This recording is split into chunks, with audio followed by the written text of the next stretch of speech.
When your family is in the middle of a major money crunch and is struggling to pay all of the bills, the last thing you want to do is deal with a bunch of creditors calling you up. They call you day after day at the most inconvenient times, and even if no one is actually around to hear the conversations, you still find yourself super embarrassed to know that they're calling at all.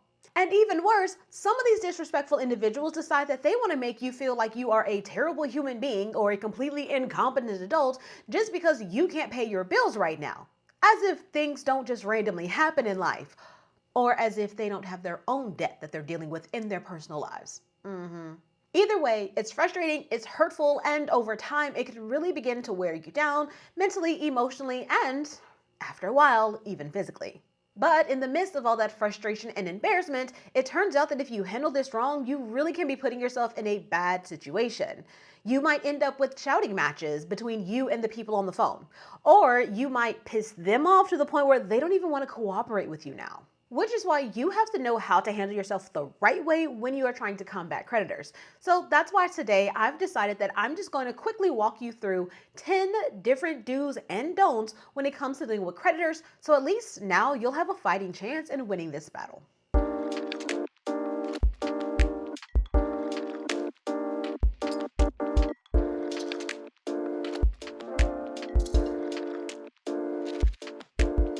Hey dreamers, and welcome back to my channel where we break down all things money so it can stop being an obstacle and start being what it was designed to be, a tool to help you create the life that God has designed just for you.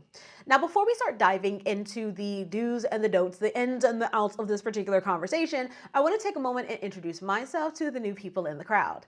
I'm Tiana B. Cluis, an executive pastor, money coach, and author, speaker, and some other things, who has made it her mission to help Christian women trapped in the corporate life, i.e., doing a 9-to-5 that they don't want to do, and help them overcome the financial barriers that have them saying, hold up, wait a minute, to what it is God has called them to do. Look, I know what it's like when you're trying to be in alignment with God's will for your life, but your bank account is like, nah, sis, you can't go do the ministry, you can't do the nonprofit, you can't actually do your business full time. Well, this channel is all about helping you get to the place where you can do that. So if that's something that you feel like you need in your life, please go ahead, join this family, join this community. Like the video and follow the channel by clicking the big red button below. Don't forget to hit the bell so that you're notified every time I drop brand new money tips and biblical strategies designed to help you transform money from your biggest stumbling block into your greatest ally. Okay, now it's time to dive into the list. And the first one that I want to say is, do know your rights as a consumer. Now, okay, do you owe these people money? Well, yes. And do they have a right to try to collect on the money that you owe them? Yes, again. However, they do not have a right to just treat you any old kind of way. And that's the reason why the government came out with what's called the Fair Debt Collection Practices Act, which is specifically designed to outline what creditors can and cannot do when it comes to attempting to collect the debt. Because it turns out that sometimes when people are trying to collect the debt, they become really, really unscrupulous and disrespectful. And the federal government said, nope, we're not going to keep allowing that to happen. So there are rules. There's rules about when they can call you. There's rules about what they can say, what they can demand. There's rules around the type of language that they use, like they can't cuss you out even if you're cussing them out. And so with that in mind, it's very important that you understand what your rights are as a consumer, as a person who owes the debt. And so with that in mind, I want you to take a moment and just kind of check out the Fair Debt Collection Practices Act. Now, there are plenty of websites out there that will give you a summary, but you know me, I'm the type who just likes to go to the original source. So I do have the link to the act down in the description so that you can check it out and read it for yourself. Number 2 is a don't. Don't argue with, yell at, or curse at the collector. The person who's on the other end of the phone is, yes, they're just doing their job. But the thing is, we know that we as human beings can get really frustrated, really upset, especially when they're not giving us any leeway, when they are saying things that imply that we are a terrible human being, or just simply because we're just having a bad day that day. But there's 2 big reasons why you don't want to actually do that. The first thing is you don't want to be seen as the aggressor if this ever escalates to the point where you're going to court, because every single one of these calls is recorded, and these companies can and will use those recordings when they go into court. And so if you're arguing, yelling, and cursing at the people, they're able to prove that you're doing so, then they can actually try to argue that you're not negotiating with them in good faith and that you're not making reasonable attempts to settle the debt that you owe. So that is a bad thing for court. But also, long before you even get to court, if you are rude and mean and nasty to these people, well, guess what? You're less likely to get cooperation when it comes to negotiating something with the debt. It's really difficult to convince someone to settle the debt for 50 cents on the dollar and still count your debt on your credit score as paid in full if you're not nice to them. You want to be a pleasant human being with these people as much as you possibly humanly can, because you're more likely to actually get cooperation from them because they're humans too. And everyone likes to help out people that they genuinely like and think is a nice person. So that's two big reasons of why you do not want to argue with, yell at, or curse at these people on the phone. That being said, there are going to be moments when they do say some really crappy and petty things. And that's when you just have to put on your Michelle Obama hat, and when they go low, you go high. Number 3 is do exercise your right not to talk to the debt collector. Yes, you owe the people money, and yes, you are obligated to communicate with them in some kind of way, but that doesn't necessarily have to be on the phone. Especially if in your phone conversations, you're finding that they're being very disrespectful, that they're not giving you the information that you need, or that they really don't seem to be negotiating in good faith with you. So you could make it where all communication has to be written down. It has to be in writing, and that's okay. Also, there's going to be times when you think you're talking to a debt collector and you're actually talking to a scammer who got a copy of your credit report and is now trying to call you pretending to be collecting on the debt. So you have a right not to talk to them on the phone, and you can feel free to exercise that right just because you don't like how the interactions are going or because you think they're a scammer. Number 4, don't actually verify that you owe the debt in your conversations, even if you do actually owe the debt. So here's the thing. I know that some people will find this to sound a little shady, but there's a reason for this. One is that you are legally allowed to dispute things on your credit score if the company has not maintained proper documentation. And one of the things that often happens when it comes to your credit score and your credit report is that a debt will be transferred from one company to the other, but they won't transfer it the correct way and they won't transfer it with proper documentation. Well, you are legally allowed to dispute a debt that's being collected by a company if they do not have all of the proper documentation in place, but they're still reporting it on your credit report. You are legally allowed to dispute it. And so by then admitting on the phone that you owe the debt, essentially you kind of eliminate your ability to dispute that on your credit score. Now, there's nothing wrong with eliminating something from your credit report and still paying it off. And you don't actually have to admit that you owe the debt to then negotiate a payment plan. All you have to do is just give them the basic information that they need, and you guys come up with a plan to pay it, literally with you never saying, this is my debt, this is what I owe. So yeah, number 4, don't verify that you owe the debt on the phone, even if it is yours. Number 5, do keep very detailed notes of each conversation that you have with your creditors. Now, the reason why you want to do this is because they're human, and humans will either make mistakes or humans can be really shady. And what you don't want to happen is for you to have a conversation with someone, you guys agree to a certain set of terms, a certain set of discussion points, or you guys establish kind of a baseline of information and facts that will be used in negotiations going forward. Well, if they do not keep detailed notes in the system, it's very possible that you'll get into a conversation with the next person and they'll have no clue what you talked about. And now you have to start the entire process over, or what it is that you guys are in the process of negotiating may go completely out the window and you end up with a worse deal than what you and the original person were working out.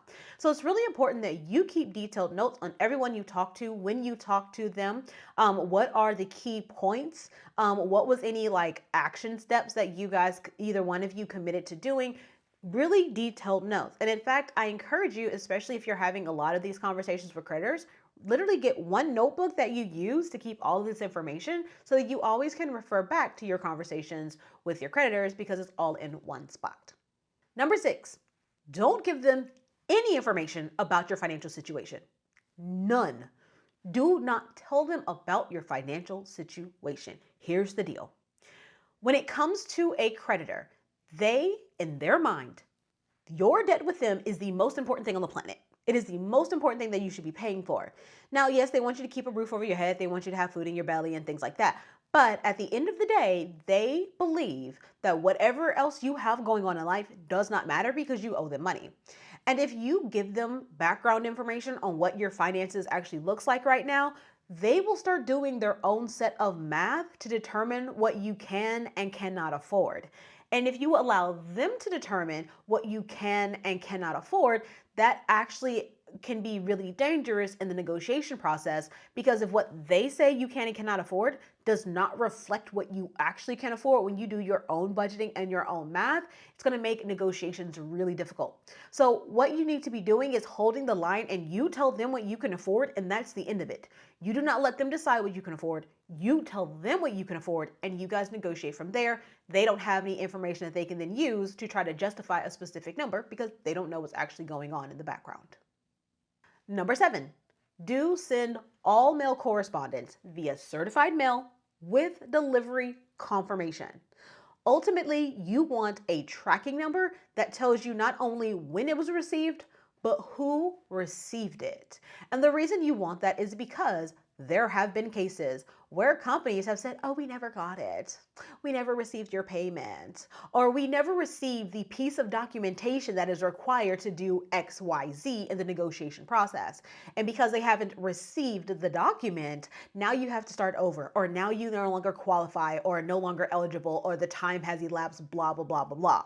Well, if you actually have a tracking number that says what day, what time, and who received the particular piece of documentation, then boom, you have your receipts. Your receipts now require that they continue to move forward because you can prove that you executed your part of the bargain and they can't wiggle their way out of it. So do send all mail correspondence via certified mail with delivery confirmation. Number 8, do not ever give them access to your bank account or your credit card number. Okay, this one is probably really obvious, but just in case you're missing it right now, maybe you're having a slow moment, maybe you're watching this and you haven't had your caffeine. Okay, if you give them access to your bank account or to your credit card number, do you know what they can do? They can literally just pull all your money out of the bank. And it has happened to people. What has happened on occasion is that you guys agree that they're going to charge one amount and they charge like the entire debt, or they charge a larger amount. They might charge the normal debt amount versus what you guys had originally agreed on. They can do that, and it has happened. So never give them access to your bank account. Never give them access to your credit card number. That way, they can't do that sort of stuff.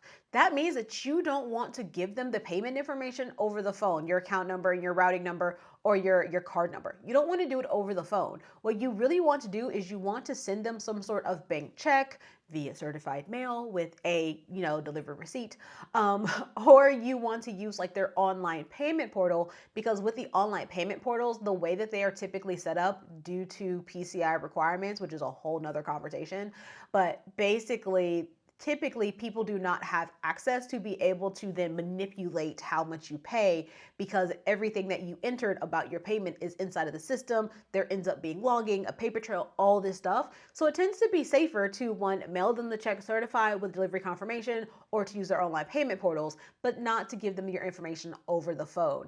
And so do everything that you can to avoid giving them the information over the phone. That way you do not give them access to your bank account or your credit card number.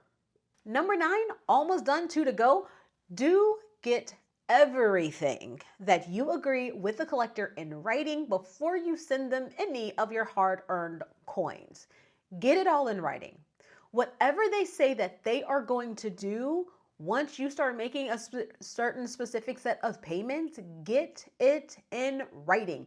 If they tell you that if you pay this payment plan for the next 6 months, then they will mark your entire account as, paid in full, or they will mark your account as now current in good standing, and they will eliminate all of those late payments, get it in writing before you send the first payment, because the last thing that you want to do is you hold up your end of the bargain, but because it was never in writing, you can't prove that they haven't held up their end of the bargaining. Because let's be real about this. they're not just going to hand over the recording of the conversation where they agree to do XYZ if you made this payments on this payment plan. They're not just going to hand it to you unless a court orders them to do so. And it can be very time consuming and expensive to try to get a court order, and to get a subpoena, you got to have a lawyer, you got to do the things. It's frustrating.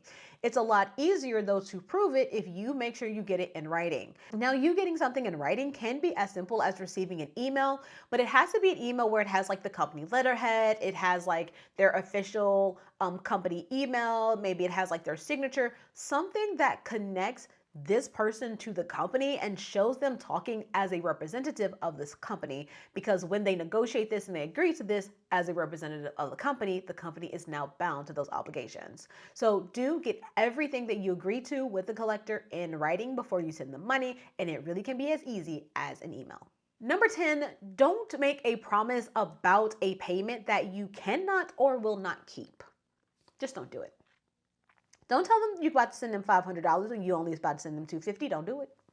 Don't do it. Because they're not going to want to talk to you anymore. They're not going to want to negotiate with you anymore. They're not going to trust you anymore. You will be breaking trust. And technically, you've already broken trust because you're already behind on your payments anyway. So the last thing that you want to do is continue to break trust, because then they no longer need to negotiate with you because you lied to them. So do not make any promises about any payments that you cannot or will not keep. Now, I know that there are going to be moments when at the time that you made the promise, it was very possible and then life happened and something went wrong. Well, if that happens, call them and tell them ASAP. This is what happened. It was a life or death situation. I had to use the money for this thing. Can we renegotiate? You know, that kind of thing. But if you just don't make the payment that you promised, it's not going to go well for you. So don't make a promise about a payment that you will not or cannot keep. And there you go. We made it through the list of do's and don'ts for dealing with creditors as they are calling you up on your phone. Now, I know that this can be a really tough season. It can be really, really hard to walk through. And I've been there. Like, I get it. I don't just know it because I'm a financial coach. I know it because I'm a human being who has made some pretty serious mistakes when it came to money in the distant past. And this is just my way of helping you to manage in this season. Now, one of the things that I also want to do though is I want to encourage everybody who's listening to this video, whether you have come out of the season, whether you're going into the season, whether you are in the middle of the season, or whether you've never experienced it, but you just want to be a nice human being, drop some encouragements in the comments for people who are walking through this so that it can become like a fun little wall that people can look at to like, okay, I can do this. You know what I mean? Like, sometimes you just need that reminder that yes, you can do this. Yes, it will be okay. Yeah, you made mistakes. Whoopity freaking do. Let's move on. You're a human being. We all make mistakes. That does not make you a terrible human being. You're still awesome. Let's rock this out. You know what I mean? Like, those are the type of things that you need sometimes. So please share some encouragement down in the comments to encourage the people to help them keep moving forward as they are experiencing the season. And as another piece of help, I want to let you know that if you are struggling with coming up with a plan to help you figure out how much you actually can afford to pay your creditors, how you can get yourself out of this financial hole that you've dug yourself into, trust me, I'm with you, and I have something that we can do. So we can actually have a free 30-minute financial breakthrough strategy session together, and we can talk about this, and we can start crafting the plan to help you to begin to dig out of that hole so that they will just stop calling you and you will be back current, or frankly, will just be debt-free by the end of it. So come. I will help you create the strategy. All you have to do is go to tianabclewis.com/breakthrough and book some time on my calendar so that then we can actually put this together and create your plan for that financial breakthrough. So yeah, I would love to be with you. And most importantly, that 30-minute session is free. Don't know if I mentioned that, but yeah, book your free 30-minute financial breakthrough strategy session. It's phenomenal. And at the end of the day, you're going to come out with the plan. That is something that I'm confident in. Now, before you go off and grab your one-on-one session with me, I want to just, put in my little YouTube reminders, okay? So like the video, follow the channel, that sort of stuff. Click the big red button below. Don't forget to hit the bell so that you're notified every time I drop brand new money tips and biblical strategies designed to help you overcome the financial barriers that are stopping you from doing what it is that God is calling you to do. You know, all of the typical YouTubey things. So I just really want to have you guys as part of the family. I appreciate when you guys watch the videos, and I especially appreciate when I hear back from some of you who've been following my videos for a while and you've seen your life and your finances transform just because of what I've been recommending on the channel. So please just let me know that, you know, if you've been following for a while but you haven't actually subscribed to the channel, please do so. If you've been, you know, peeping some things but you haven't been liking the videos, please do so. It helps me in the algorithm and it helps other people get this information so they can start transforming their life just like you are. All right. So with that, I am actually going to get to doing some work and I will see you next Thursday. Bye-bye.